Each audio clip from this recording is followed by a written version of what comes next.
c'est sur un troisième. Nouveau concept sur la chaîne, on va regarder ensemble une de mes réals et faire des pauses pour raconter les coulisses du projet, J'ai peut-être une solution. expliquer les techniques de tournage et décrypter certains effets. Et pour commencer, on va prendre ma dernière réal pour le studio Bagel, sortie la semaine dernière. Je vous mets le lien en description si vous l'avez pas vu. Le concept de la vidéo est simple. On va voir le premier film généré par un algorithme qui se base sur les derniers succès au cinéma. L'idée est donc d'alterner différents genres de films et donc de réalisation.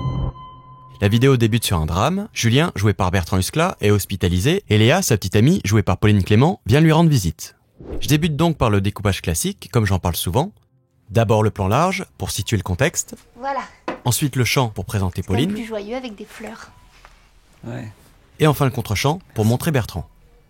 Il faut que tu manges. J'utilise ici la caméra à l'épaule pour un rendu réaliste, comme dans cette scène de 120 battements par minute, Et ils me disent quoi les médecins? tout en jouant avec des compositions décadrées ou en Dutch angle pour accentuer le malaise du personnage. C'est un effet qu'on peut notamment retrouver dans l'Armée des 12 singes. C'est pas pour ça que t'es ici. Quand la docteure jouée par Laura Felpin entre dans la chambre, vous pouvez remarquer que je change de plan pour Bertrand. Je bouge la caméra entre le premier et le deuxième plan pour respecter la règle des 180 degrés. La règle des 180 degrés impose de filmer dans un arc de cercle de 180 degrés. En fait, c'est comme si on créait une ligne imaginaire entre nos personnages et qu'on s'obligeait à filmer que d'un côté de cette ligne. Ça permet de croiser les regards des comédiens quand ils se parlent. Donc si on revient à la vidéo, au début ils sont juste deux, donc la ligne est ici, et quand Laura arrive, la ligne passe entre Bertrand et Laura vu que c'est le dialogue principal de la séquence. Pauline est surtout spectatrice et avec son placement et celui de la caméra, elle respecte la règle des 180 degrés, donc pas besoin de changer. Si j'étais resté sur le premier plan de Bertrand, les deux regarderaient dans la même direction. L'échange entre eux ne marcherait donc pas. Je ferai bientôt un tuto pour apprendre à filmer un dialogue de groupe, n'oubliez pas de vous abonner pour recevoir la notif. Donc maintenant, on est sur le dialogue entre Bertrand et Laura, et va y avoir le premier changement de réal. Un astéroïde va s'écraser sur la planète Terre. Comment c'est possible? On passe d'une ambiance de drame à l'épaule à un genre de film catastrophe à la Michael Bay, avec cette fois de gros travelling avant sur les personnages à chaque réplique. Ça rajoute du rythme et de la tension. Le travelling avant permet d'accentuer une réaction. On se rapproche du comédien pour montrer ses émotions en gros plan. Mon Dieu. Quand Eivik arrive, si on regarde bien, on peut voir que le hublot est complètement J'ai fake. peut-être une solution. En fait, avec le Covid, c'est impossible de tourner dans un vrai hôpital. Donc on a recréé une chambre d'hôpital dans les loges d'un studio. Voilà les photos du repérage. Vous pouvez d'ailleurs voir la porte sans hublot. Et voilà ce que ça donne sur le tournage. Après les repérages, on a fait une grosse réunion avec l'équipe déco pour habiller cette pièce et bidouiller une chambre d'hôpital. Est-ce qu'il est possible de coller sur la porte un faux hublot? On peut en avoir un, oui, y a pas de souci. Ok, cool. Pendant les repérages, on a d'ailleurs vu qu'une des télés de la loge ne pouvait pas être déplacée. Donc on a ajouté un faux électrocardiogramme dedans pour faire la blague. Vidéo qu'on a trouvée sur le site Pond5 où vous pouvez acheter plein de stock shots. Pour partager ma vision de l'espace avec l'équipe, j'ai créé des plans au sol de la pièce pour chaque scène. J'utilise Cozy Casa pour recréer le plan des décors, c'est super simple et gratuit. Et ensuite, j'utilise Shot Designer pour ajouter les comédiens et les mouvements de caméra. Je vais vous en parler plus en détail bientôt dans un tuto. Et si vous voulez pas attendre, j'en parle aussi dans le chapitre 5 de mon livre, lien en description. Un autre truc qu'on prépare aussi avec la déco, c'est l'ambiance et le choix des couleurs. Avoir une belle image, c'est pas seulement avoir une belle lumière, c'est aussi travailler sur les couleurs dominantes du décor et du stylisme. Donc pour rester dans cette ambiance froide de chambre d'hôpital, on joue sur des couleurs bleues au stylisme pour Bertrand et Pauline, et on a fait peindre les meubles dans un gris neutre, pour éviter le côté chaleureux du bois.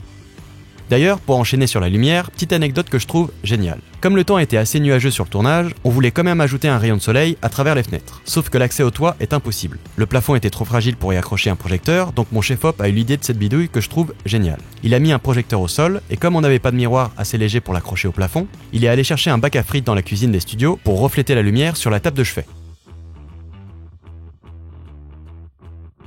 Et ça marche très bien, une belle escroquerie. Pour les plus curieux, il y a plein d'autres techniques pour réfléchir la lumière, j'en parle page 128 dans le livre.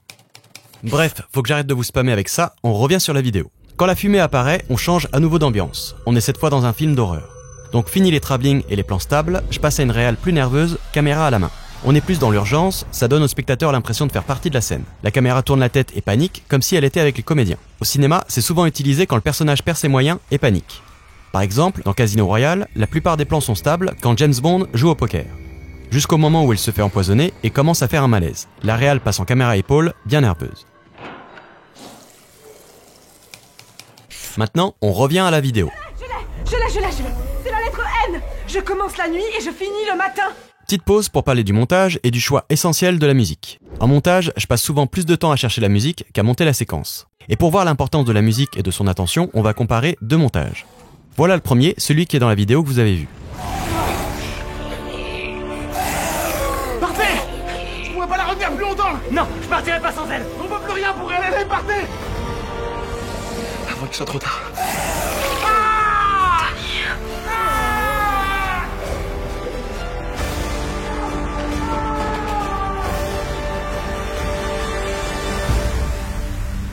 Et maintenant, je vais vous montrer la version 1 du montage de cette scène avec une musique différente.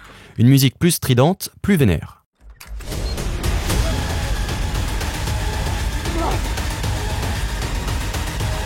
Partez! Je pourrais pas la retenir plus longtemps! Non, je partirai pas sans elle. On peut plus rien pour elle, allez, partez! Avant qu'il soit trop tard.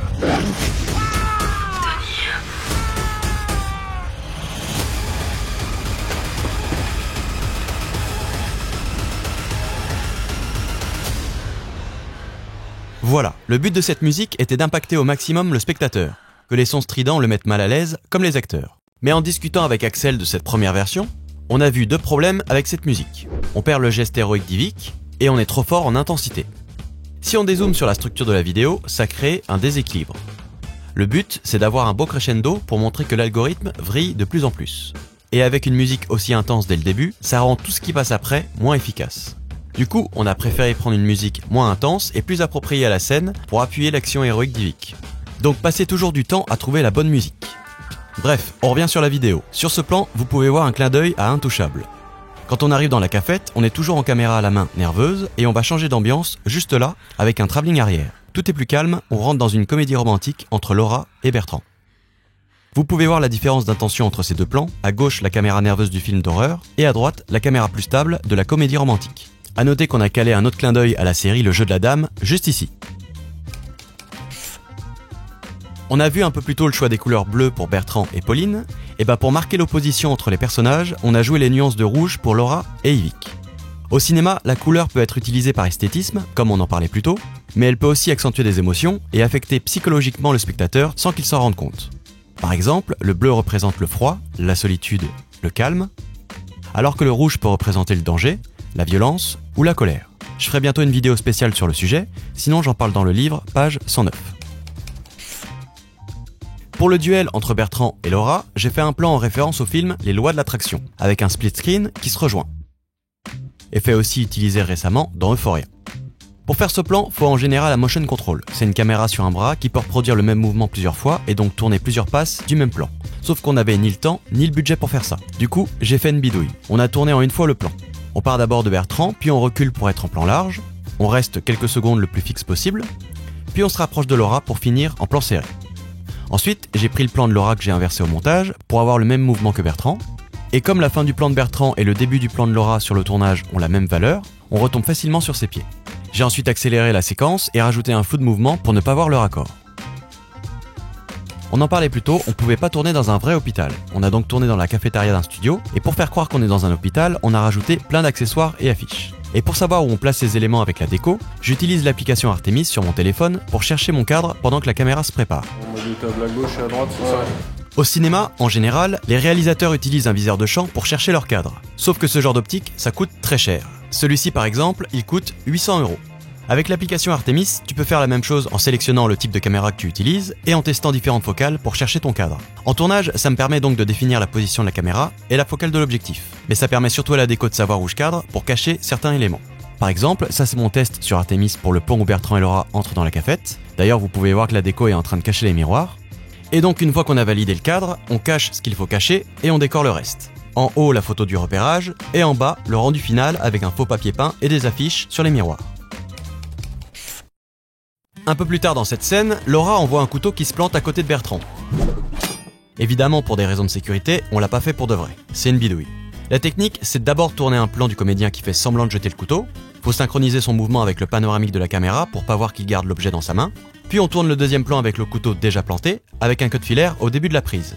Et voilà ce que ça donne. C'est une technique très souvent utilisée au cinéma.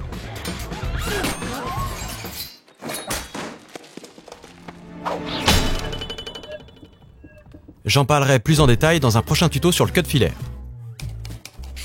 Pour les parents, comme on est en pleine comédie populaire, on s'est inspiré de Christian Clavier et Chantal Lobby dans Qu'est-ce qu'on a fait au bon Dieu. Et pendant leur dialogue avec Bertrand et Pauline, pour sentir que Laura leur tire dessus, une personne de la déco a envoyé des débris ou de la poussière. Ce qui me fait une superbe transition pour finir cette vidéo et parler des effets spéciaux. On a rajouté plein de trucs au FX. Pour la séquence film catastrophe, on a calé un flair sur la lampe, par exemple. Sur le tournage, on tirait évidemment pas pour de vrai, on a rajouté ce qu'on appelle des muzzle flash un peu partout. Vous pouvez en trouver facilement sur des sites comme Action VFX ou Video Copilot. Dans les autres clins d'œil, j'ai fait ce plan en référence à Matrix. On l'a tourné sur fond vert puis accéléré au montage avec l'effet écho sur After Effects. Pour le sabre laser, on a utilisé un jouet pour avoir une base de lumière verte sur le visage de Bertrand, et ensuite on a rajouté un FX par-dessus. Et pour la télé, j'ai filmé Axel dans une cave. D'ailleurs, comme le masque ressortait pas trop, j'ai pris un selfie de lui avec, pour le détourer et l'ajouter sur la vidéo en le traquant à son visage. Si on regarde bien, on voit la bidouille, mais avec les effets de télé, ça passe.